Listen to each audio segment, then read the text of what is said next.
We're starting in 5, 4, 3, 2. Let's go. Let's make this happen. Let's make this magical. Do you remember exactly where we were when we left off? Chris was maybe almost in the process of answering the first question. The first question that, really, and what Al had said. Let me say this, that Chris is definitely self-aware of his ability to speak on a topic.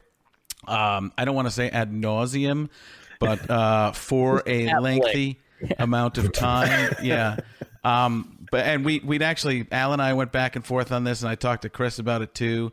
And we found Chris very interesting. So, but Chris had warned me from the beginning that his answers need to be cut off for the most part. And I didn't know how true that was until we got into it. But like Al and I both said, they were interesting and we were learning. And that's a lot of what we want to do here. So, and especially with these initial meetings of people where we... You guys hear that? Yeah, someone taking a shower? We're Who is that? Yeah, it's on my end. Of course it is. Are you rolling off the keyboard? Sorry. What? No, rabbit ears. Truthfully, it's dinner that my wife is wonderfully making. Is it right fajitas? Now. But it's picking up. It's grilled chicken. That's what it is. Well, I don't think the grill is being used, or maybe it was on fire. No, it's maybe 50 feet away. So you sure she didn't order out from Sizzler? I promise. I don't think I've ever eaten at Sizzler. Is that strange? I haven't either. I've driven past it all the time. When I've had friends LA, that have grabbed the microphone. They used to call that back. We're going to need a ribeye. Heavy on the eye, light on the rib. I remember being at one in Wisconsin, and my friend, we call him the Blasker, and he would grab the microphone from the people and just go, Sizzler.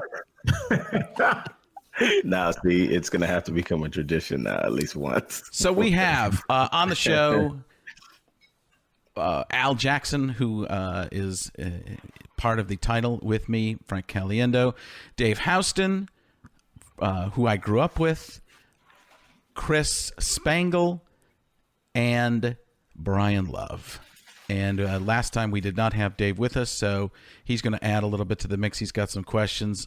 Dave, you had said something off screen to Chris about history majors, minors, and...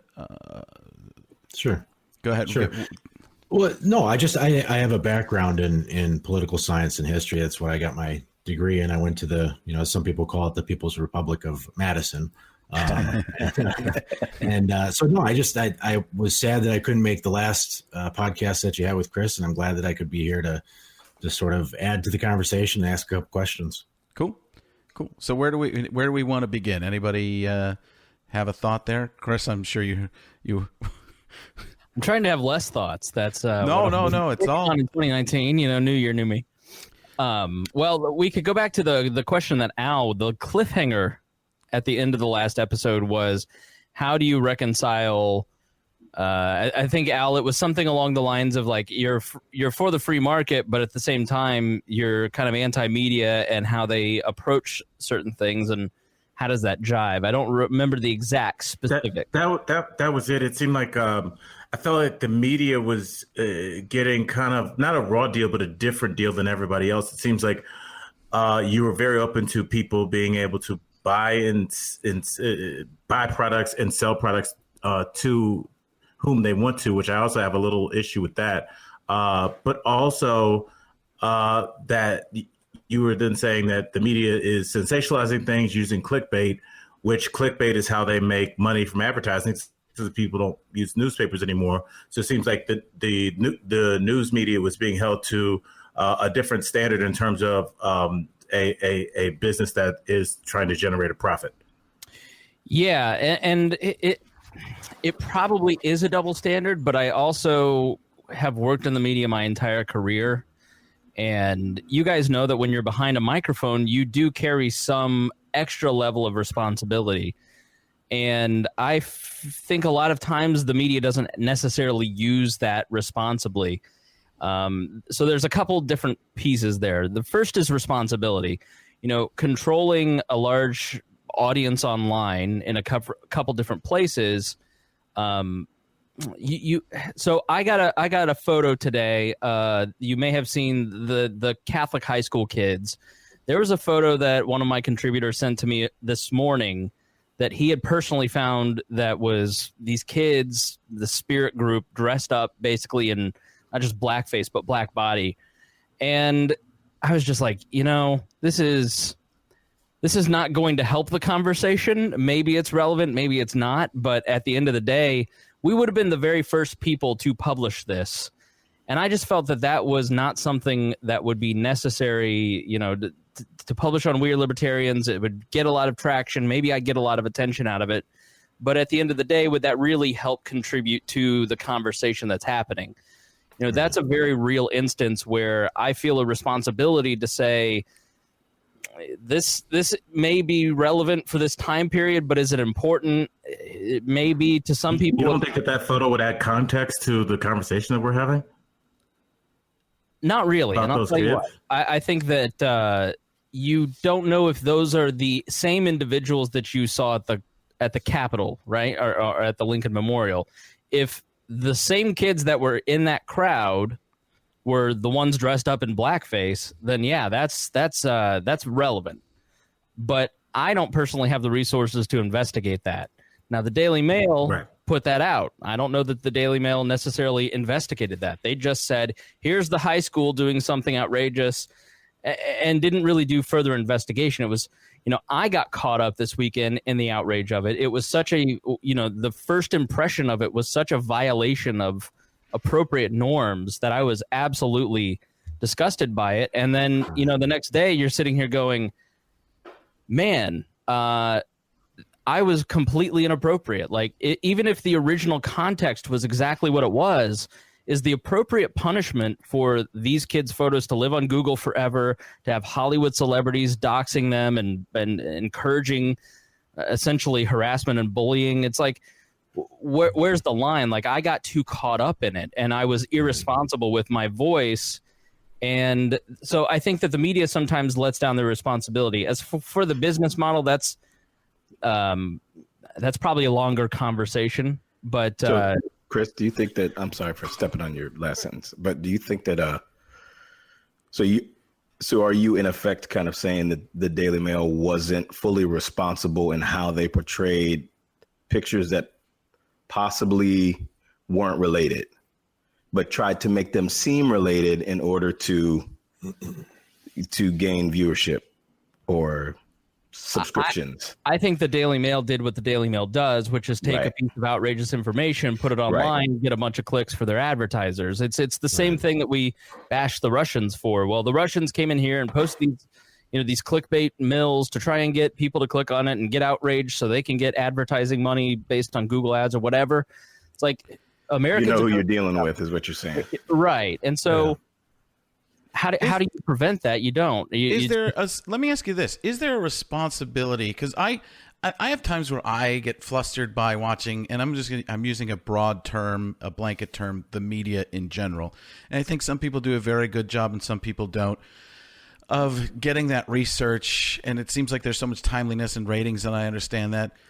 But should it be something we all know and realize that the media is profit-driven, and then understand that from the beginning? And I don't know how you get people to learn that, because when I was growing up, we all just believed the news was right all the time, that they were just telling you the truth. And as news evolved and 24-hour news cycles and 24-hour news channels came about, it became even more of trying to get you to stay and pay attention to it. But like to Al's point, is that, do we as citizens need to be responsible and understand that's the country we live in and you're allowed to do that? Does that make sense? Because I found myself with having that animosity the same as you at times, or it seems that you have. I don't want to put feelings behind you, because I get that way. I see things and I go, they're just trying to rile somebody up. What's happening here? And it works. And sometimes it works on me. Or at least what I think about that, because I've thought a lot about that. I'm glad you brought that up. And I'm going to just throw this out to you guys. I think about what you're saying, Frank, the same way that like people from my generation go, you know what? MTV doesn't show music videos anymore. It's not even music television. They don't show video. Do you know why they don't show videos? It's because when they do, people turn the freaking channel. Right. And I think what happened, you're talking about growing up in an earlier time, Frank. I'm making it sound like you're from 1905. Well, I appreciate it, young man. Hear you. Give me a second while I put my teeth in.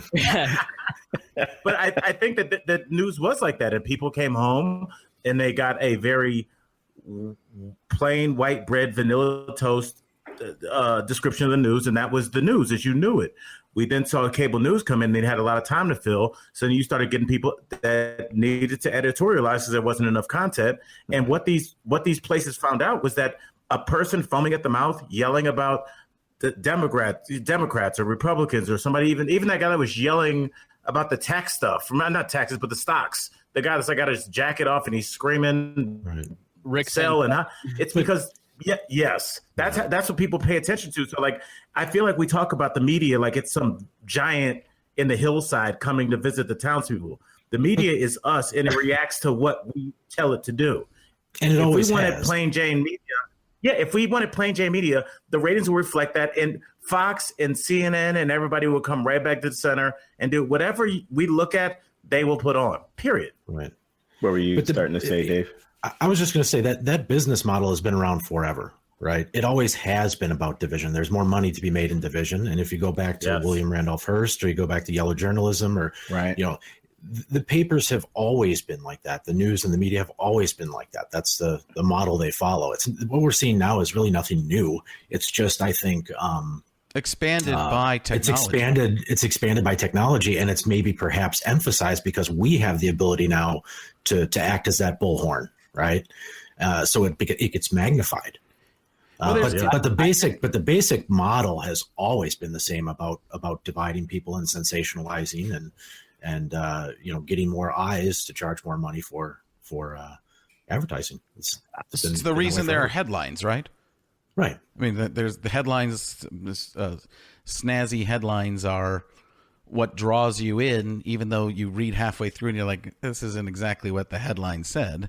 Right. But it sells the papers first. And the headline writer, a lot of people don't know this. People who write headlines don't necessarily, and I don't think a lot of the time, write the articles. There's a person who writes a headline and the editor deals with it, and they put the headline on like cutting and pasting. And I think a lot of times true journalists get upset about the headlines that are on their articles, because that's a different thing. That's a lot of times headlines are about selling the newspaper. And you can correct me if I'm wrong, but I that's the way it was when I was in school, going to school for mass communication journalism. I was amazed by it, but I don't think everybody knows that stuff. And that's why, again, I keep pointing this out. That's why I like doing this type of show and talking about this stuff, because I don't think everybody thinks to look at that stuff. There are plenty of things in life I don't think to look up and see how it's actually put together.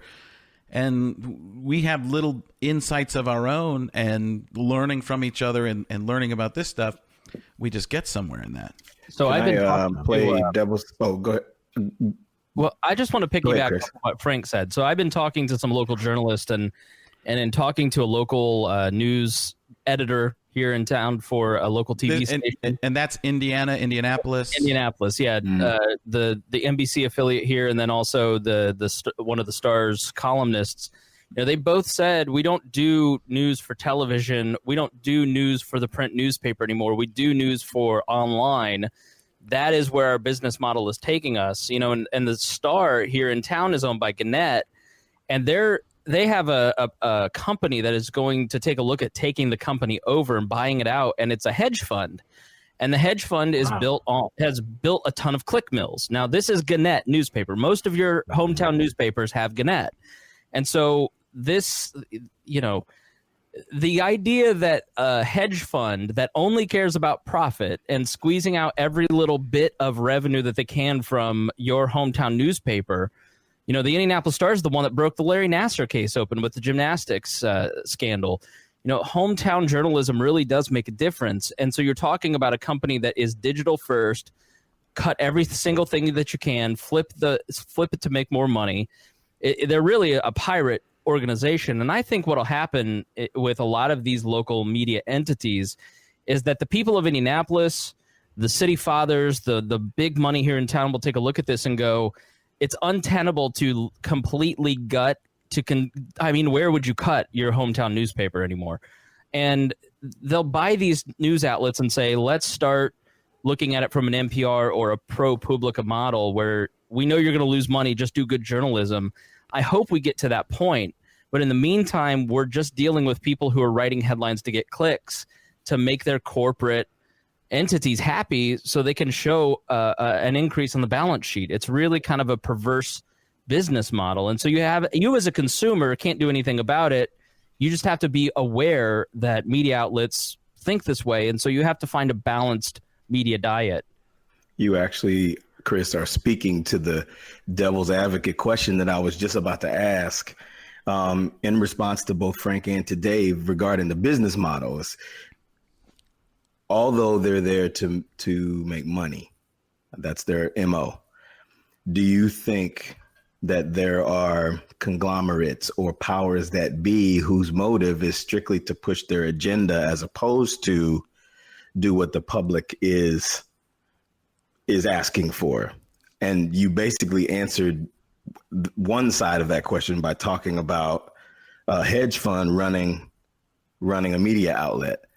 I guess I don't really know one way or the other. I was just wondering if in your experience, you think that that's happening more so like in the 40s or 50s or even back as far as William Randolph Hearst, when that was driven by the men who had power as opposed to what the public was asking to hear does that make sense? Does that question make sense? Yeah, it makes perfect sense. I mean, from my standpoint, I think what you're getting at a little bit is, this concept of liberal media bias, and correct me if I'm wrong, but is that really what's taking place, or is it strictly profit motive? Right. Correct. And if the two are in conflict, which one wins, sort of thing. Right. From my side, and I'm going to get this number wrong, but I want to say that 90% of the media out there is controlled by, I think, 4 or 5 major conglomerates. So yes, it's all controlled by a certain small group of people. But in terms of like a liberal bias, I don't particularly believe there's a liberal bias. I think some of the commentators have their own opinions that skew that way. But I think this is about shareholder value. This is about generating profit. Right. They'll report on any story from any side that they think will drive the bottom line. So from that standpoint, I think that the profit motive outweighs the sort of bias. And I think what you're getting now is, in order to differentiate themselves within the marketplace, they have to decide, okay, if you're outlet A versus outlet B, how are you going to separate yourself from the masses, right? And I think what you're seeing is Fox has chosen to go farther right and to sort of say, okay, we're going to occupy this space in the market, right?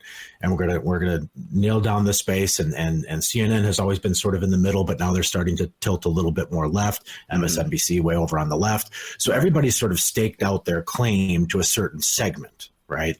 And in doing that, what they're actually doing is they're ginning up more business, right? So rather than everybody being sort of moderate and in the middle and bland, they're becoming more and more a separate brand that represents something different to the people, right? So, well, in all intents and purposes, you're saying their target market. Exactly, their target market. And then, it's almost like it's like Tupac and Biggie, right? Is it a real fight, or is it we're fighting to sell more papers, right? or we're fighting to sell more albums. That was a real fight, by the way. They're both. That was yes. But hopefully no, it doesn't. I understand what you're saying, Dave. Yeah, I understand what you're saying. I don't know. I'd like to see Rachel Maddow take on Bill O'Reilly in the ring. Oh, any day. That brings it back to MTV Celebrity Deathmatch. Oh wow, yeah, I remember that. Let me add a little historical perspective, because I've studied a lot about this, trying to answer this question. And I found, like, if you go to Rushville, Indiana, there's the Rushville Republican, or Corden, Indiana, the Corden Democrat. Mm-hmm. The idea that we have always had this media that was just overarching and fair and balanced, like that really only kind of existed in the 50s, 60s, 70s. Before that, in the era of Randolph Hearst, if you go a little bit back into the Civil War era, the pre-Civil War era, it was all partisan media. Here in America, it all started at the founding. If you go back to the Alien and Sedition Acts, there's a great book that I just read called Liberty's First Crisis by Charles Slack about the Alien and Sedition Acts. I just finished that too. Did you really? No, I'm not. I just finished Clifford the Big Red Dog. That's about my level. But when you read this book, you realize the very first Congress is just arguing over whether or not they should let immigrants into the country, and then they're trying to crack down on media. Benjamin Franklin Bache, who ran the Aurora, which Ben Franklin's grandson, right, was totally against John Adams, and they passed these laws to shut the guy up. So I think we make the mistake sometime when we look at our present time going, wow, things are getting so much worse, instead of going, we're just kind of repeating the same things. History just has this rhyme to it, and we're just kind of discovering what our grandfathers discovered and their grandfather. Like, it's, I think partisan media has just always been a part of America, and it will always be a part of America. And it's kind of a fool's errand to say, I'm a libertarian, so therefore National Review and the Nation shouldn't exist. That's actually a good point. Well, let me broaden this out too. Is it more that we see and hear everything now? We didn't used to have everything. Like, I keep seeing these stories about terrible things happening to people, the kidnappings, all these crazy types of serial killers that have been. Could this stuff? Is it that people are getting wackier and weirder, or are we just able to hear about it more now? And I used to think it's people are just more. Yeah, I used to think it was people are just getting worse and worse and crazier, but now we just know. Bit of both. Yeah, right. I feel like it's a little bit of both. There probably is some, but the ability to see it all going on is crazy. Even you couldn't have fathomed that 10, 15 years ago. Frank, there's a book. I mean, go ahead. Somebody talk, or I will. Oh, I was waiting for Al to go. Actually, no, I mean, it's just like I always say this. And matter of fact, I was saying this today on my talk show. I think that there is this to look back on the days of yesteryear with this wonderment, like, oh, those are the good old days, and man, how did things get so crazy? It's not that it's more crazy. It's just that you're aware of it now. You look at something like child molesters. When you talk to somebody that grew up in the 70s, these kids, they just stay inside all day, and their parents are helicopter parents. My parents would let us ride around, and we'd be out from 8 o'clock in the morning to 8 o'clock. Do me a favor and put your zip code into a child molester's website and see how many sex offenders are around your neighborhood. Those guys that didn't just come around when the internet came out. Those guys have been around forever. That kind of mental delusion isn't new to us, and it's selfish for us to think that we were the first generation to bring that in. That's been around since the beginning of time. Pedophilia, preying on children. And what happened was a lot of those kids got molested for years and nothing was done about it. And so, like, when we say, wow, those are the good old days, the 70s, the 80s, people were strung out on crack, on cocaine. They used crack to put a generation of black men behind bars. You look at the 60s. I mean, we had wars going on. We had our country where in 1968 we lost RFK and Martin Luther King. Happy birthday, Mr. King. So Dr. Absolutely. King. So it's just like when was it so good? We just know more. We just know, you know now that your neighbor's a jerk and letting their dog poop on your lawn because you have the Ring thing on your door, which is a camera. So now you can look at work and see, oh, he's letting his dog pee on it. You just know, as opposed to 20 years ago, you'd be like, hey, how you doing, Mr. Caliendo? What a great neighbor. He's not. Now you just know him. So it's more about like, do you want to know or do you want to be in the dark? To piggyback on that is you look at the Larry Nassar case in the U.S. gymnastics, you're able to build like a coalition of people really quickly standing up. Like the R. Kelly thing is a great example. Without modern technology and social media and the ability to connect people really quickly, something like Surviving R. Kelly immediately brings about justice. Now there's a flip side with like these kids from this weekend where it's like, oh, we should have taken a minute. But the power structures are much more challenged in the modern age because we have the ability to communicate, and that's good a lot of times. There's even one that is actually a very hot topic is the relationship between our police force and those in the brown community.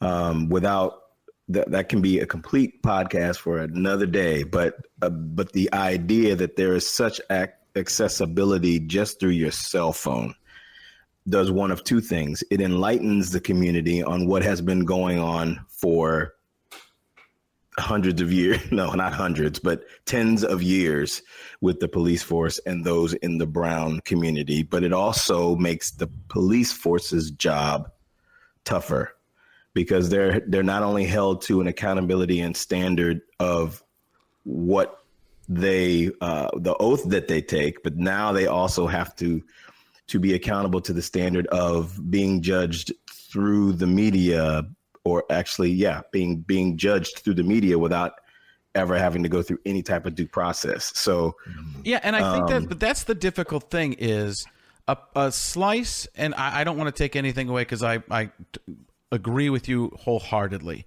In terms of is a friend of mine, just my personal experience alone. Right, a friend of mine, Chappelle Lacey, who lived here for a while, a black man who would get pulled over just for being black for no reason whatsoever. And if you met him, he loves punk rock. He's the most jovial, nicest guy in the world, stand-up comic, heart of gold, wonderful, wonderful person. And this hadn't happened to him a bunch, and it happened to him fairly recently in the last year or two. And he didn't even know what was going on. He was just so thrown back by it. But where I was going with that was, so the video happens, and a piece of it gets out there, and then people run wild with it and don't know the whole thing. And I don't want to sound like it's that old, you got to see the whole thing all the time, because a lot of times the whole thing is just the same thing as that small little slice that you've seen. But people start to form opinions so quickly, and the news gets that stuff out there so quickly. And I apologize that I'm talking about something so important at this point as that. No, I'll go with you though. Because it can happen with something that's not that important, which might not even happen as much because I do know how much this happens. And the media goes out and runs with it, but that's kind of their job to take that chance. But at the same time, there's that responsibility you're talking about. It's very, just in the world we live in, it's just so tough to figure out when you do this. It illustrates the importance of journalism. I think this weekend really illustrated that with both the BuzzFeed thing and the Lincoln Memorial issue. Journalism is important because you hear journalists talking about working on a story, which means they hear an initial source, they go and talk to another source, they go to a counter source, they spend time kind of working through a bunch of different sources and documents and fact checking it. And then when they figure out what the truth is, then they publish that. That's how that's supposed to work. But I think a lot of people are frustrated because we see things in real time. You have journalists that you're supposed to trust immediately tweeting out things. A lot of people follow me and trust my word, and then I let them down this week because I was just so instantaneous with my outrage and took it too far. And it's let me ask you this. Can I stop you right there? So what do you do? You now are in the same spot of the people you're very critical of, right? Does it make you understand their side more? Absolutely, yeah. And I think there is a lot of what just came across your screen? What was that? It was a lemur. That's what that looked like. What just happened? I like to move it. That's what that was. That came You have one of those in your house? I have two. I was completely unfazed. I didn't even realize. Hold on. Wait a second. Is that the libertarian lemur? Is that a mascot? Look at me. What? Really? What was that? That looked like my Daniel cat. Boone's hat. He'll be back. You're not. Well, I think it gives you pause, and you kind of go, okay, like with the BuzzFeed thing. It's a lot of people talking about, give the background on that so everybody knows what exactly you're talking, because not everybody.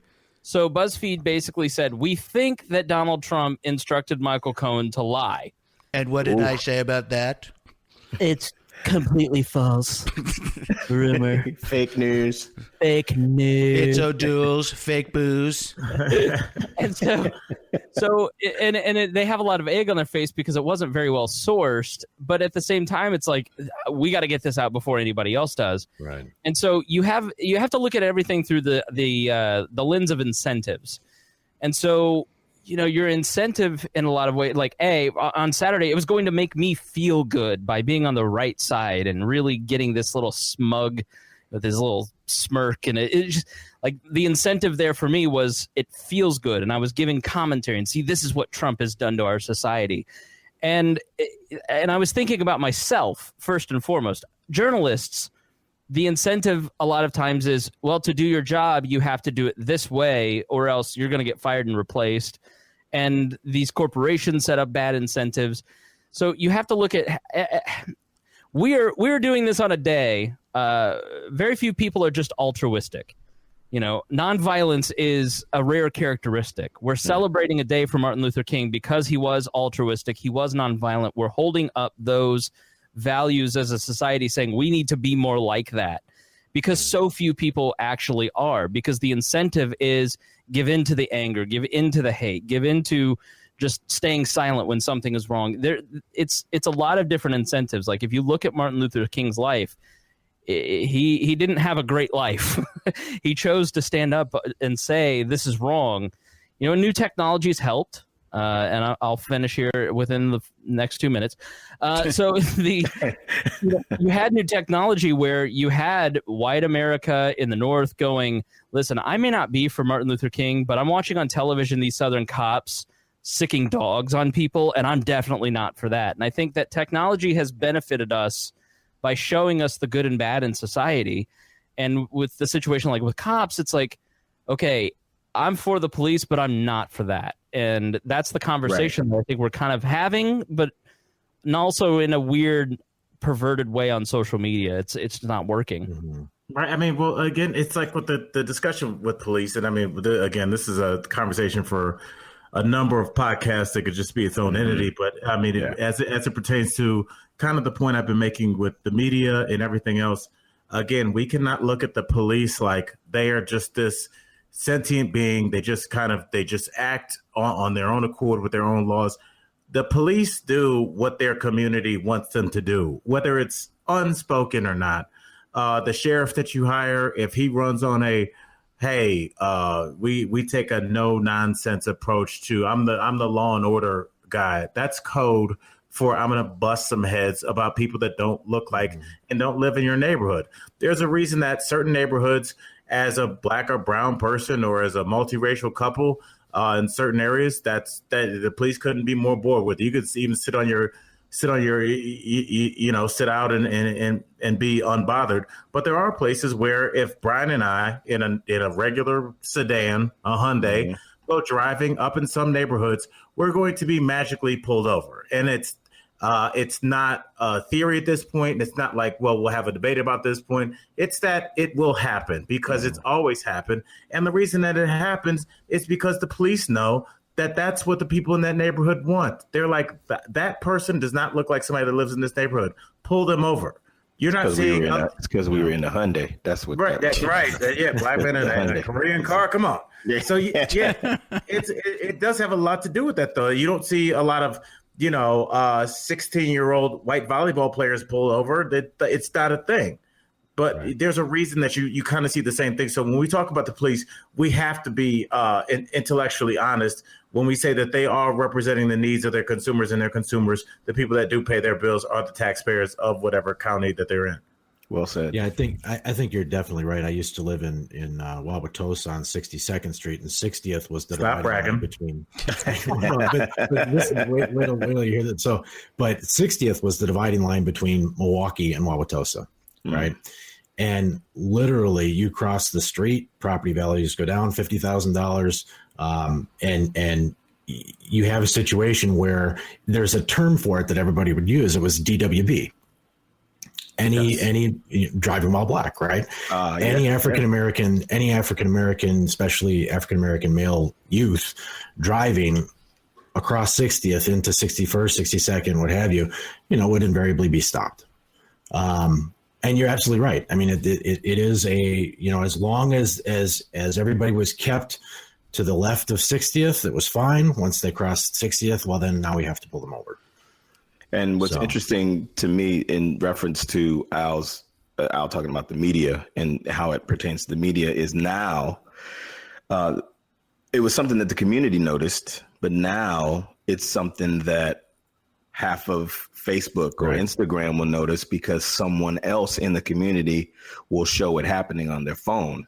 So then it immediately becomes a trial via social media, and everyone who feels as though they have a platform based on Instagram or, so many, Snapchat, whatever the medium is. So it just, I think just to what Chris said about how it in the grand scheme of things isn't working, but what it is doing is it's sparking more conversation than it did in the past. Well, I think if you watch the Philando Castile video, it's pretty hard not to think this is just an execution. Right. But it goes back to incentives. I think we go, the cops are racist. It's the cops' fault. And it's like that cop in the Philando Castile video, there's also, it triggers in me some empathy because you hear the guy freaking out and you go, okay, what are the incentives or what are the training did he have or how did this happen? I think that's kind of sometimes where we miss the conversation when we focus on the outrage because we want justice for Philando Castile, but justice also demands that the person that shot Philando Castile have a fair trial. And we understand exactly what happened in that case and and it goes back to the local sheriff that you elect. It goes back to the mayor that appointed the police chief. We have to focus on how these things happened and do it meticulously instead of just going, I'm so angry. All I want is this person to be executed. But the Castile example is a tough one for me because of how it happened. But I absolutely hear what you're saying. Well, Chris, but I would just say this to your point. I think that, and also Brian, what you said when you're talking about being judged on social media and judged in a court of law. On social media, these cops are tried and convicted immediately. But in a court of law, I believe of all the murders that we've seen of black men and women, I believe 2 have been convicted. Correct. 2 out of 30 or 40, including Trayvon Martin. Let's not forget George Zimmerman is walking around right now like us. I mean, he's down here in Florida. He murdered a boy and beat up his girlfriend. He's and he's not even white. Yeah, that's how valueless brown and black lives are. This guy just followed a kid, killed him, and got off, and then went and got a girlfriend and beat her up. And he's just and now I think he's selling the gun he killed Trayvon. I mean, he's a rotten human being. But it does. I mean, when you think about the optics of that gentleman and what that says without saying anything. When you look and all these officers are getting off from, the guy that choked Eric Garner in the front of that convenience store. Eric Garner was selling Lucy's. Lucy's are was he CDs or the guy that was selling cigarettes? Lucy's he was cigarettes. Yeah. It's in New York, right? Yeah. 25 cigarettes. And it's just that just shows you how valueless that our lives are met with. So there's a reason that black men tense up around police because we just know that if anything goes down, I'll be dead, and there'll be a couple I'm sorry's, and he'll be put on death duty. But for me, I mean, I think that's why I never get pulled over. I always do the speed limit. I always try it because I have been assaulted by the police. I can't put myself in that position. I would rather get pulled over by a gang member than a police officer. Well, I want to, you look at the Lachlan McDonald police officer that just, when I saw that he was guilty, I was like, oh, finally we're going to do this the right way. And then he gets, a very light sentence. You look at the cop in Houston, I believe, that, got drunk and walked into the wrong apartment and shot somebody. That was not the wrong apartment. She knew where she was going. Right. You look at it and you go, okay, every single chain of custody here was not followed. And if the black male had done the same thing, you better believe that the chain of custody for the person that shot someone would be followed. There is an imbalance. There is an injustice here, and it does need to be corrected. And it just that's why it's a power structure thing. The power structure will always protect its own. Exactly. And that's where social media can be effective, and I think that's where I consider myself a right-leaning person. And I look at it as the system of power is corrupt. And you look at it like, listen, I'm a black man, and it's a racially motivated imbalance. At the end of the day, the problem needs to be solved. And that's where we can come together and say, here, we may look at this. We may look at the elephant and you have the trunk and I have the leg. But at the end of the day, we're both looking at the same problem. Let's work together to fix it. I'd agree with that. Yeah, definitely. Yeah, good. Well said, Chris. Why don't we get back? I think we got very specific there, which was great. Back to a little bit more about some of the libertarian ideals, because that's the general stuff we were talking about last time. And one of the conversations I had with you, Chris, when we were back, when I was in Indiana talking to you, and it surprised me because you were so hardcore libertarian. But you personally, I feel, acquiesce quite a bit and believe, well, this might be in theory great, but in practicality, it doesn't work. And you were talking about schools and even unions and how in certain unions you were for a private union, not public. But it surprised me because I wasn't in any understanding of that you would move that way at all. Sometimes when you think of somebody and they label themselves something so strong, that's why I stay away from any kind of label for myself, is because I worry about the same kind of judgment I'd put on somebody like I was putting on you, even though if it wasn't, I don't mean like in a negative way, just like assuming you were going to say one thing and then you said the opposite. And I was like, wait, what? That can't be. You're not just worried about only principles. You're worried about things actually getting done. And that was great. And I was like, I want to hear more. That's one of the things that made me want to talk to you, was you seem to make decisions based on that practicality. And I don't know if everybody does that, but it was great to hear that you did that and really, at the same, it threw me for a loop. But at the same time, I was like, oh, that's awesome. I want to hear more. I'm a man without country, that's for sure. A lot of libertarians, I don't call myself an anarchist. I think if I were to design my society, it would be fairly governmentless. Which we can talk about at a different time. But, these are my principles. These are my beliefs. And I work towards moving society in that direction. There are a lot of libertarians who are destination libertarians, where it's like, this is the destination. This is all I'm going to advocate for. Everything else is violence, and you're using the force of the state to punish people. And I have a more moderate personality. I grew up wanting to be a journalist and, I wanted to be in the media. And I think when you have that kind of brain, you want to understand the world and then try to work within its limits. And I understand that there are people who just don't have that same kind of mentality. They say, this is the world that I want to advocate for, and I need to be principled, and I need to stay.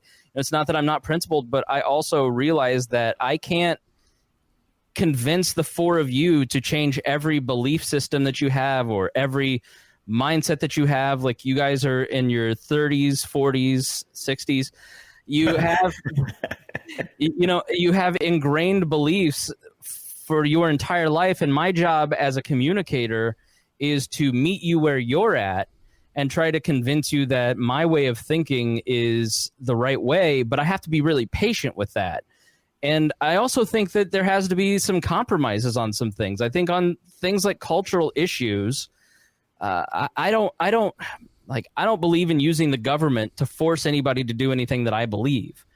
That to me is an uncompromising position. I think that part of the reason that we have an issue with black men and police is because of government force. So like, let's start with the root issue of it. But, you know, when you're talking to people, I like to, I try not to be arrogant and think that I just have all this wisdom at 35 and that I know everything. I come off like a smug know-it-all, but I really do try to understand other people. I have a lot of conversations on a daily basis. And I just think listening and try to get different perspectives, like Al, you know Al, having grown up in a different place, in a different city, in different socioeconomic structures, maybe. I don't know your background, but, you know, like it's Tom Griswold and Al are a great example. Like they get on the radio together and they're from very different classes. I can say that because Tom grew up fairly privileged, but they get along. And so how does that work? What's that dynamic? It starts with respect, starts with treating the other person like dignity. With dignity. It starts with understanding that you may be wrong and you have to accept when you're wrong and apologize for that. And, also, I just think respect is the fundamental value that we have to start with when it comes to these conversations, and laying down your pride a little bit and going, I have these beliefs. These are my beliefs. These are the really closely held beliefs. And then there are other beliefs that we can negotiate on some of that stuff. Mm-hmm. So I think it starts with first, the way that I got here was first understanding my personal beliefs, understanding my personal values, and I had to start there. And it's been a 15-year-long process to kind of work out what I believe and read a bunch and understand like how I feel about certain things and understand my bias towards things. And then once I did that, then I felt that I could really engage the world more. But I think you have to start with introspection first. It sounds like a lot of work. I'm just going to read celebrity tweets and agree with them. That's so much easier. Do what she says. If Cardi B says it, I'm going with it. Well, structures, cultural institutions like religion, political movements, libertarianism, conservative, these play important roles in society. It is a way for you to, it's brain software, right? So you go and you engage with the religion and their ideas. It's people who have worked on the same ideas for thousands of years. And you can catch up pretty quickly if you just read a few different books along these lines. But like read Howard Zinn at the same time that you're reading William Bennett and reading, Ron Paul. So cultural institutions are important because they help us kind of catch up, because it is a lot of work. But you have to realize your brain's not coming up with anything that 1,000 people before you haven't come up with. So go get on Google and search. Ron Paul. I did the Tonight Show with Ron Paul.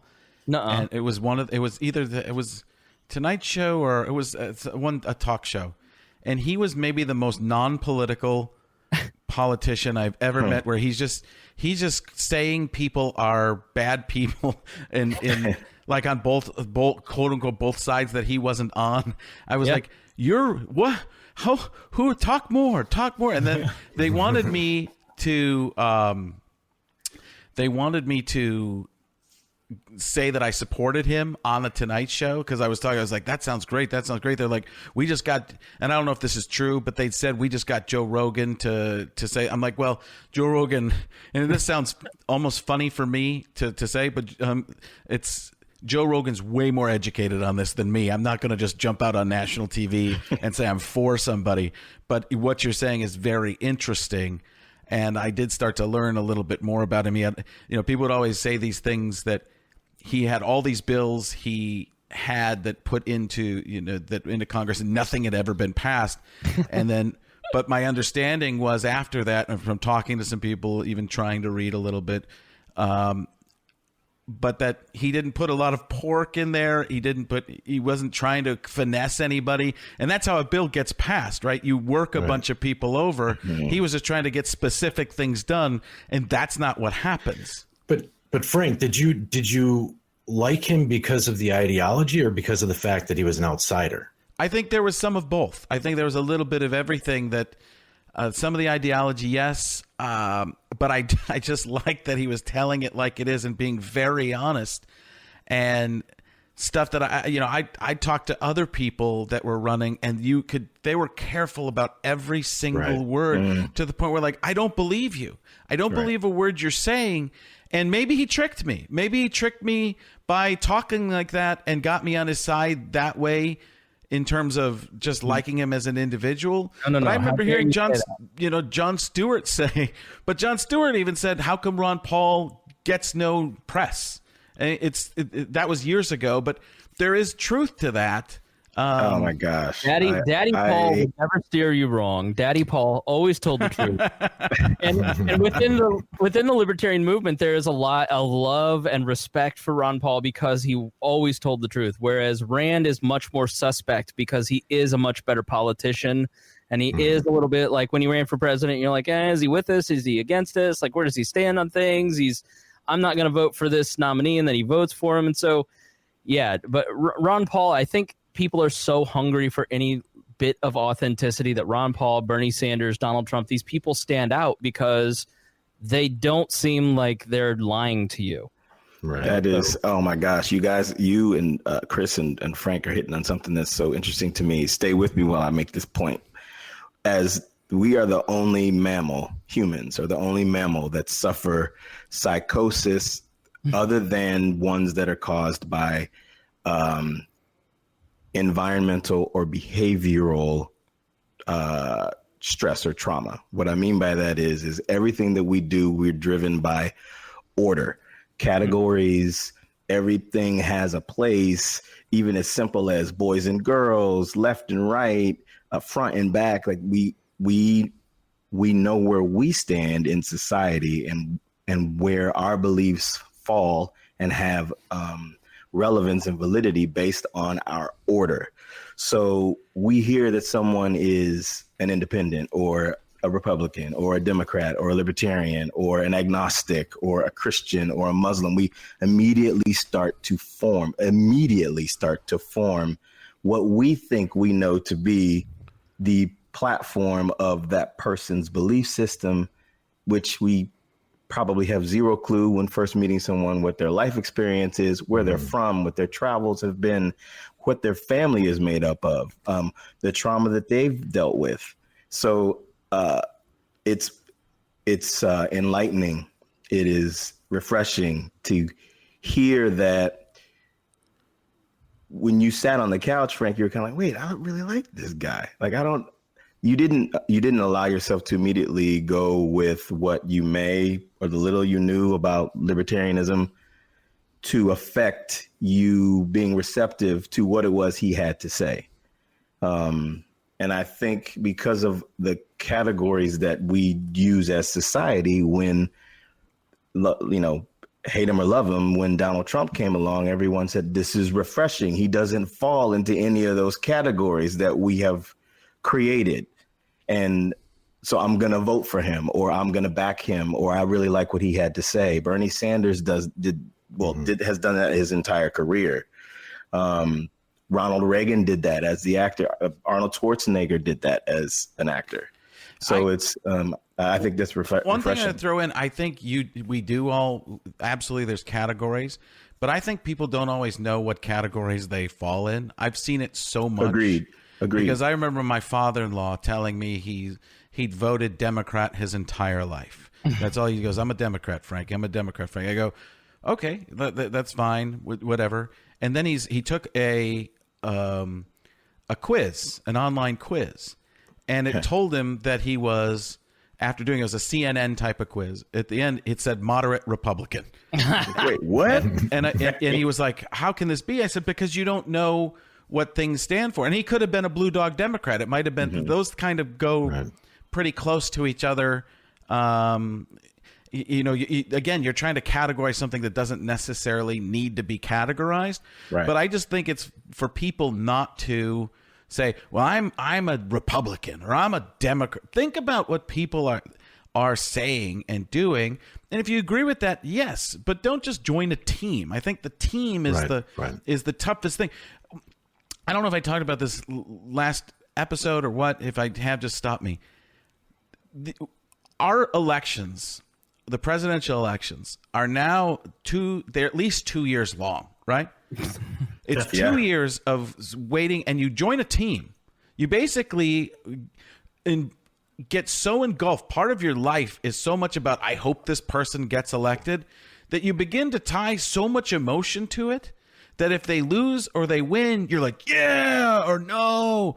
And then it's about beating the other team all the time. And that's what I think politics is now. It's supposed to be, well, one side win, the pendulum swung, right? The pendulum swung a little bit. It's going to swing back. You just have to have patience, which we don't have a lot of anymore. Right. But it's that patient swing that it's going to come back a little bit, one side or the other. If it starts to swing too far, and there might be a point where it doesn't, but I think we really do get so much emotional tie to these candidates that you don't even think for yourself anymore. You just go, that my guy said. When people say that with Donald Trump, they go this, and then you talk to them and you go, but what about this and this? They might go, well, that's not what we're talking about. Yeah, it is. It is. Right. And I think Frank, that this wall discussion that's going on right now is a prime example of that. Right, where it's not necessarily about, I think pretty much everybody that you can imagine agrees with border security, and border security would include some degree of wall, right? Mm-hmm. Not necessarily a full, coast to coast wall, but some degree of wall. And it's become, the wall has become a symbol of making sure that the other side loses.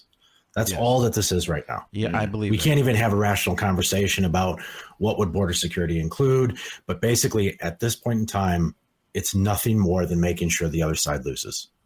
Yeah, so I have a theory on this, and I think that this is one of the goals that I have for my podcast, is to kind of rectify what I see as a key problem. We have made politics and all that entails in that, Americanism as a whole, into a religion, into a secular religion, to replace the pieces of identity that our great-grandparents or grandparents had. My great-grandparents they were German Americans in southern Indiana. People had a rich community, a face-to-face community, a small group of people were animals designed to live within small tribes of people. And I think we're being driven literally insane right now because we have so much hitting our brains, which are still evolutionarily the same as they were 10,000 years ago. And as you have seen like the Lions Club, the Rotary Club, churches, all these little places, all these little pockets of identity, small neighborhoods, you look at the homogenization of American culture, you just see a lack of community. And so what has replaced that community, this sense of identity, this sense of community on the national stage? And so I'm a Republican. And so what comes with that is that ancient, I don't know the word, I'll pick a different one. That ancient idea that we must fight because you're attacking me.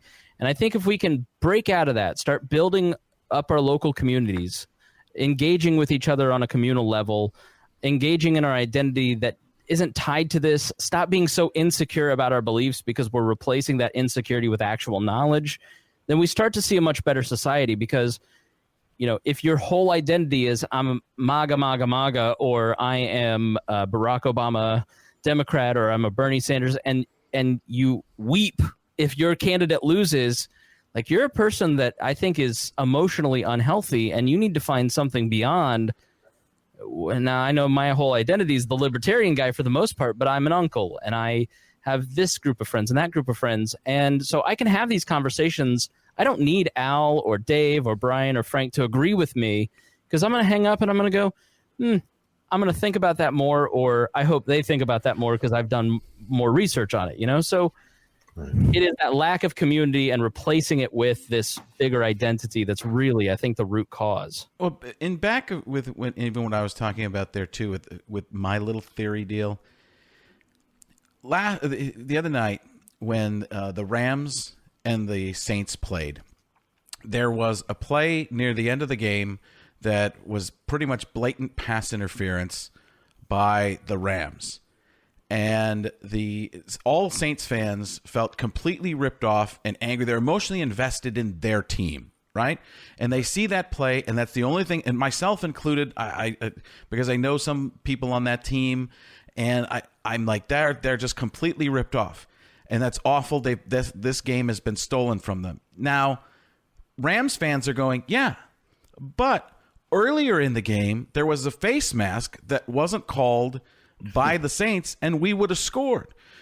So whoever, you see things for your team, and you see everything is either going against your team. We learned about that in a media bias type of class, like the with confirmation bias, and when you read a newspaper, a lot of times, this is a newspaper back when I was in school in 96, they talked, 94, 92, 93-ish, they talk about, you read it and you're immediately looking for what you don't believe or what you think they're coming from if you have some type of a belief that's different than what they're saying. But my point in this is, you watch that Rams Saints game, lots of things could have gone either way and made big were moments that were very important and changed the game. But people look at certain things, and when it goes against your team, it's the end of the world. And I see that happen. That's why I look at this political thing as being teams and a sport. And it's almost like when your candidate loses, you've put all this time, you're wearing their jersey, you got their bobblehead, and now your person loses, and you're like, I hate this other person. Well, you have to live with that person for a while, and then in 4 years you get the chance to vote again, and that's just. And your man spent $100 on bobbleheads. I think Frank, what's even more destructive though is when you start to ascribe certain attributes to the other side, right? And I think going back to that video of the teenager smirking at the Native American elder, right? I have to admit, if he had not been wearing a MAGA hat, I probably would have given him a little bit more leeway. Right. And so it's, you see that instant snapshot, and your mind, I mean, and this is what has helped us survive through thousands and thousands of years, is the ability to look at any situation and quickly, deduct what is a threat and what is not. But when you see that MAGA hat, you automatically, if you're on the left, will assume a certain reason for that interaction, a certain profile, right? Right. It could be totally incorrect, as it was, in my opinion, in this case. I immediately jumped on the bandwagon that, this kid was 100% to blame, and let's figure out who he is and make sure he never gets into college. Right. But honestly, hey, that's sort of this isn't helping me with you. No. But I'm saying, but the good part of this story is I'm actually glad it turned out to be the opposite. Right. That wasn't necessarily the case, that I am able to look back and say, wait a minute, I jumped to an assumption that I probably shouldn't have based on a red hat. Right. So let me ask you guys, sorry, go ahead. No, it's you, Chris. Okay. Let me ask you guys a question. The emotions when your team loses in football are probably the same emotions I feel when my team loses literally every election cycle. Every single time. Well, you shouldn't be siding with the refs. Right. Trust me, I don't. But those emotions are the same. Those emotions are very real. But what is the difference between when your sports team loses and when your political team loses? That's a good question. I think when your political team loses, I mean, it's hard to think, but it does affect people's lives. I mean, if you think about what's going on with this administration in terms of stocking the Supreme Court, I mean, you could have your reproductive rights, however you choose to. We're not getting into that argument. You could have those affected in terms of them no longer being legal in your state. I believe there's only one abortion clinic in Mississippi. It could affect your taxes. It could affect your Medicaid. I know the CHIP program was taken out, and that had to do with there was just fund of money for kids that had needed surgeries but couldn't get them. I mean, when you elect a new administration, they could cut programs that could affect you. I mean, we're seeing how these tariffs affected the Midwest, and how there's a domino effect with everything we do. So I do think that that's the difference between that and your sports team. I think Right. Right. So what is it? Let me follow up because I want to ask him a couple questions. So what is the underlying reason that it's so important that you win every single election cycle? Because of those very things. Right. If you don't obey, then eventually someone with guns or the tax man comes because you didn't obey. And there are a bunch of people on the other side of the argument going, Barack Obama meant this for this and this for this and the death panels and all this stuff. And so the reality is that we have chosen to use that violence, that force, to create a game where everybody, it's a binary game where everybody, if I don't win this, then the other side is going to force me to do what they want, and I refuse that. And so it's a very tribal game.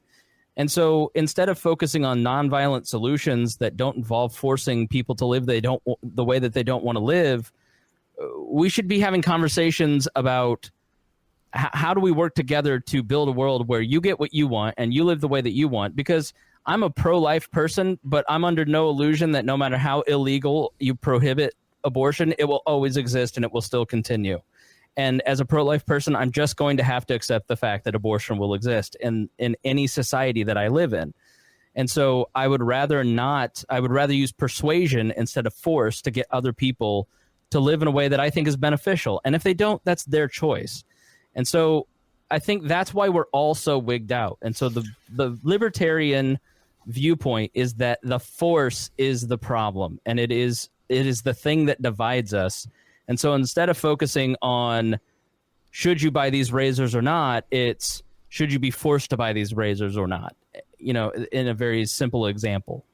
So let me play devil's advocate with you real quick, Chris, if the little bit of time we have left. So on the other side of that coin, the force is being used in whatever manner of fashion. Do you think that, and you can completely answer me, openly. Do you think that force is completely unnecessary, or do you think at times, in order to create the order I was making reference to earlier, that it is necessary? Not necessarily to completely impede upon somebody's belief system, but at the same time, someone may think it's okay to do 90 miles an hour near a school zone when there are a bunch of kids at the school. But the force is you are not allowed to do that for the safety of the kids. You're not allowed to go faster than 15 miles an hour in a school zone. So I guess I'm asking, as a devil advocate, what do you think? I get what you're saying. Yes. The reality is that people will choose based on their own incentives whether or not they want to speed in a school zone. The people who have no regard for others will do what they do, and they will suffer the consequences. It doesn't matter how many laws you pass. By and large, most people will just do whatever they want to do unless they're persuaded of the right thing. When you try to force people to do things, they rebel. And so I can't answer that completely, because part of being a libertarian is the constant practice of being a libertarian. A new thing pops up and you have to work through it in your mind and try to understand, because it's such a different way of thinking than how we've ever been taught. And so how much force should there be in a society? There are a lot of compelling arguments from people like Murray Rothbard that there should be none. But I fully haven't worked that out. I don't know that I would buy into private courts and things like that. So I don't have an answer for you. I just have a question. Do you think it's a little bit disingenuous to have that stance, for anybody to have your stance, when at the same time you are indirectly benefiting right now because of some form of regulation? Let's say you and I have a house next to each other. You have property value in that house. You maintain your home. And I like to have nudists over. And not only do I like to have that, we blow up 50-foot, giraffes, and we have a party. We don't keep the music too loud, but we just congregate in my front yard. That affects your property value. If I decide to paint my house pink with green polka dots next to your house, that affects your property value. So you do have housing commissions where you can say, hey, my next door neighbor is digging in his backyard. I don't know if there's a gas line back there. you do have some regulation, and I think you, or in any human being, would use that order that the government provides. Should your next door neighbor Al decide to walk around with no robe and your daughter's outside? But I think go ahead. Sorry. No. So this is a common question. It's sort of mocked by libertarians and who will build the roads, right? We are on the downslope of government power. The American Revolution was an enormous step forward in liberty and freedom and saying you have personal responsibility. Individuals are free to choose. It started with John Locke. We're talking about 400 years of the idea of individuals being the ultimate source of power, and they have self-government.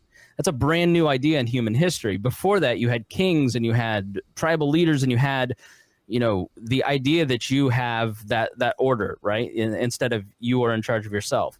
So in a lot of these situations, when arguments like that are presented, it's hard to imagine this different way of thinking because there haven't been a lot of people trying to work through the solutions in a private way in that specific example. There are a lot of people, a lot of libertarian theorists that I won't bore you with their names, who have kind of worked on that kind of stuff. People like Walter Block. I will bore you with one name. I won't bore you with names like the following: Colin, Murray Rothbard, Bastiat. So there, but that is a very small amount of the human animal, the human brain, the mindset trying to work on these problems. And so, do I have an answer for how every single specific instance would work in a free society? No, I absolutely don't. But I don't think that it's necessarily. Let's just use that example. We have properties that are next to each other. Right. Is it of your mind state that Al Jackson can do? I'm really curious. Sure. Is it of your mind state that I can do what I want to, as long as it's not impeding on you? So it's would it be like, as long as the music's not too loud, as long as like who determines like what's too much? Because maybe for you, me having a car in the driveway and not putting it in the garage is an eyesore. So, or leaving the lawnmower in the middle of the lawn, like maybe that's too much for you, or you might not care. So I'm curious, like how would that work just with these two neighbors, Chris and Al? Everything depends. A libertarian society depends on empathy. It is the driving motivator. When you want to overcome someone else's individualistic instinct, I would walk over to you, Al, and say, listen, here's how you are affecting me in the following ways. I think most people, when presented with a polite conversation, would go, you know what, you're right, I'll tone it down, I'll do this. But at the end of the day, if they don't follow suit, then I have the freedom of movement so I can leave. Secondly, a lot of a free society would depend on contract. A lot of homeowners associations. So think of it in those terms. So there would be specific rules that people would voluntarily agree on. The problem that we have now is that I live in a city and we live under a government. This was Jefferson's argument, that he didn't believe that we should really have a constitution because it's up to every generation to decide the rules. The five of us should sit here and converse about what we think is acceptable behavior. It's not for some guys who own slaves. Strip clubs every Thursday and Friday. Right. And so when you're having those conversations about what kind of society, what kind of social norms you'd expect, you're going to eventually, through spontaneous order, shuffle into communities of like-minded people. Spontaneous order is illustrated by birds flying in the air. How do they know how to fly in a V? It just happens. So, how does I would Chris, make the argument that it's prettier to see a group of different birds. And you see the birds flying in a V because they're all of like-minded, the same purpose. And I don't know if that would break up the tapestry of America if we just had a neighborhood of hippies, a neighborhood of skateboarders, a neighborhood of tech guys. And I think neighborhoods are cool when a lawyer lives next to a photographer and a judge lives next to a nanny. I think that creates some kind of interweaving for a neighborhood to become a community. Al, don't we already have that? Like, I mean, wouldn't you look at inequality and like here in Indianapolis, like all the white people live in Carmel and West Clay, and I live on the South Side in the middle of all the Vietnamese and the Burmese. Like, Well, there are places where it does and has happened, and again, just to your point, it happens because of economic reasons. But I guarantee you, a lot of those neighborhoods that people came from are colorful people. When you walk down the street and you hear 4 different kinds of music, I think that does something to the brain when you see different kinds of people. But again, you're right. I mean, there's always going to be an economic barrier that, hopefully will be minimized, but it'll never be surmounted. You value, let me make this one quick point. You value diversity, Al, and you will find other people who value diversity. I value diversity. I think everybody in this podcast values diversity. You will never be able to force someone to value diversity if they just don't. And so it's like, why waste your time trying to force them to shuffle into certain places when they aren't going to fit there? I will be honest. Go ahead, Dave. Go ahead. Oh, I was going to ask, in a libertarian society, what creates the stability and the structure, right? I think of things like the EU, right, as an example of a number of warring states that have been killing each other for hundreds and hundreds of years decide, even though they still don't like each other all that much, that we have to have this union, we have to have this economic interdependence for one reason, and that's to create the stability and the peace to allow us to prosper. And I think as an intellectual exercise, like I'm really attracted to libertarianism, especially on the social side of things. But it seems to be more of an intellectual exercise than an actual practical application, because if we all sort of did what we wanted to do, it would be extremely fragmented, wouldn't it? We already do what we already want to do. Like we live in a free society. I host a podcast in Indianapolis where I rail against the government, and nobody knocks on my door and tells me that I can't. I had the tires taken off of my car, and these guys stole the tires off of a car next to a police car 3 months ago. The police didn't do anything about it. It really is up to me to protect my property. It's up to the property owner of the apartment complex I live in to help me protect. So the notion that the police don't even have a constitutional, there have been Supreme Court rulings that say the police do not have to respond to you if you call 911. So you have the illusion of control. I definitely know that. Yeah, you have the illusion of control to maintain obedience. And I think in the case of the EU specifically, the reason that you see far-right groups starting to rise up in places like Germany with I think it's ADF, the people who live in East Germany who were under communist control got a late start to capitalism. They got a 40-year late start. And so many of the poor in Berlin are still poor. And so Angela Merkel lets in all of these new immigrants. And all of the sudden, people are fighting for scarce resources because the nature of bureaucracy is to limit resources because government is an inefficient use of human capital. And so you bring in these people who don't share the same values as you, don't speak the same language as you, and all of a sudden now they're competing against you for resources, and you go, yeah, okay, that's it. Maybe the Nazis are a good plan. And it's probably unfair to call the AfD Nazis, but that's kind of the rap on them. These far right groups in Europe, right, Brexit. If you watch HBO, you watch the Brexit movie with Sherlock. There is a scene in there that is fantastic where this woman just starts screaming. You don't know how bad it is where I live. The reason that it is bad, if you look at some of these charts, there's a great economist named Mark Blythe, and he gave this talk. It's on YouTube, and he talks about how wages after World War II, after the Industrial Revolution, start to go up at the same rate that productivity goes up. Then when Bretton Woods happens and they start using the Fed to inflate money, inflation goes way up, productivity goes way up, wages stay completely stagnant. Well, that is because of an artificial interference in the monetary system. It created a lot of inequalities. It created a lot of poverty. And then the governments are fighting these sorts of inequalities. So it's like building a dam. The government, in a lot of ways, is a dam between you and me and our personal interests. The way that you order society is through you and I voluntarily cooperating with each other.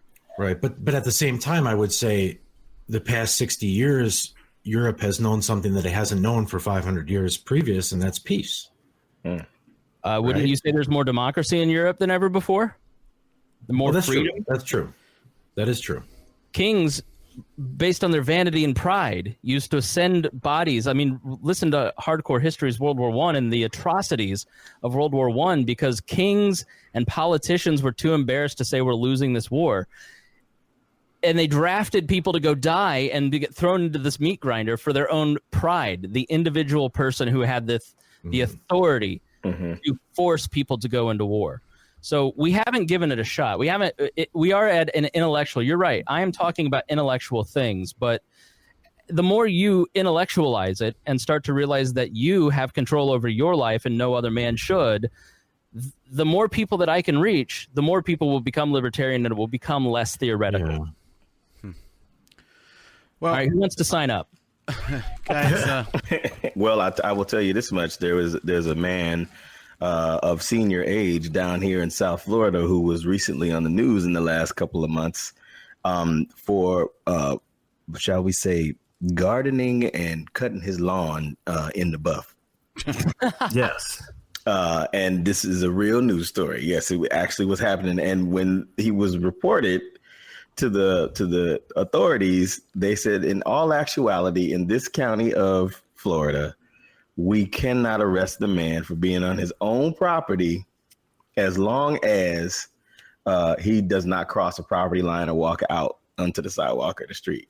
I want to build a world where the greatest concern you have is naked man mowing his lawn. That is 111 years old in his Chris, in his lawn. I know you're a cool dude, but you would have a problem with it. Yo, If it's your daughter's 4th birthday and you guys have a bouncy house out there, and here comes, Saggy. Yeah, some folks were Saggy and laughing. Scooby. Other folks, they were like, "Wait a minute, man! I mean, come on!" And then some folks thought it funny. Other parents were quite upset. So I found that to be. He is definitely of the libertarian idea. Listen, he's going to stop when his sack hits the blades. It was pretty close. I mean, I'm just saying. And we've devolved. Yeah. All right. Chris, you want to plug your stuff? Yeah, wearelibertarians.com. Please give us a listen. We post something every day, so there's a lot to chew on. You can follow me on Twitter at Chris Spangle, Instagram, Facebook. Feel free to follow me. If you have questions, send me a note at editor@wearelibertarians.com. And AlanFrank.com has everything for us. I'm going to enjoy some Girl Scout cookies. Yeah. Frank. Yes, I got accosted by friends. They're like 3 sets of friends came by our house today. I'll tell you what, I could have used a naked old guy in front. I'm trying to get my opportunities. So AlanFrank.com, all the information for this. Thank you, Chris, for being on with us. Dave, I hope you got a bunch of the questions in that you wanted to. I did. Excellent. And we'll see you next time. Very good, everybody. All right, kids. Love y'all.